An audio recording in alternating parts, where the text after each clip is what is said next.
Okay, guys, so for the second portion of our Learn today, I want us to take a look at the title of our book, All Quiet on the Western Front, the greatest war novel of all time. So just take about 3 minutes and think about that title for me and tell me what are you noticing and what are you wondering about the title thus far. Okay, just take about 3 minutes.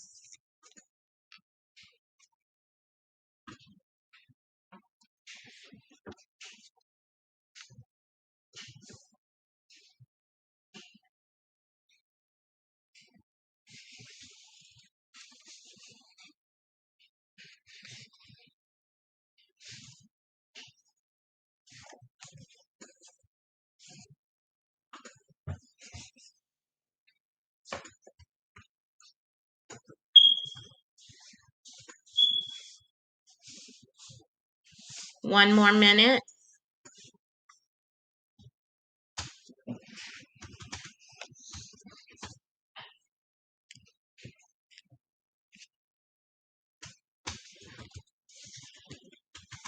Okay, so just basically from the top of off the top of your head, when you hear the words all quiet on the Western Front, what is something that you noticed or wondered about this title?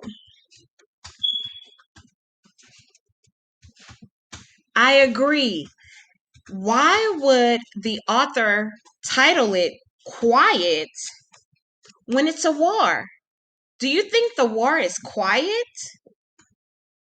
No, exactly. Not at all. There's tons of noise, bombs going off, a lot of screaming, yelling, things being thrown here and there and everywhere. So, no, it wouldn't be quiet. So, that I think it's probably a play on words, because although it's really, really noisy, as the individual soldier, I would think you would have to probably get quiet in your mind to calm yourself down, to focus your thoughts and your steps in order to make sure that you made it out or at least made it to the next day. So I think it's just a play on words, basically. No, the war is not quiet at all. It's very loud, very boisterous, a lot going on. But I think maybe the author is saying you have to calm and quiet your mind in order to think clearly. Because, like I said, all of these soldiers, some of them were in higher ranks. So that meant that they had the lives of other men on their shoulders. So they had to be able to think quickly and efficiently while trying to protect themselves. So I think it was just the author saying, okay, let's quiet our minds from all of the noise that's around us so we can really focus and think and pinpoint on what our task is at this moment.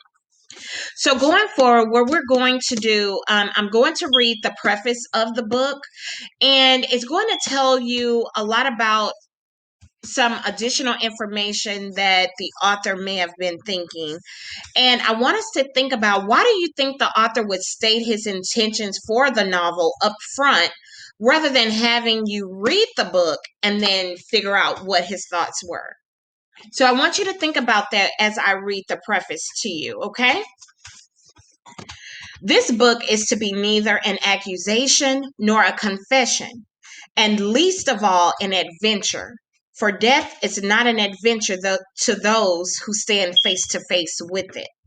It will try simply to tell a generation of men who, even though they may have escaped shells, were destroyed by the war. So think about what that means. I want you to think about that and kind of get your thoughts together. And what we're going to do is, as you can see, I've placed you all in a group, and you will then write out some different characteristics and information about your character. You're going to write in your journals.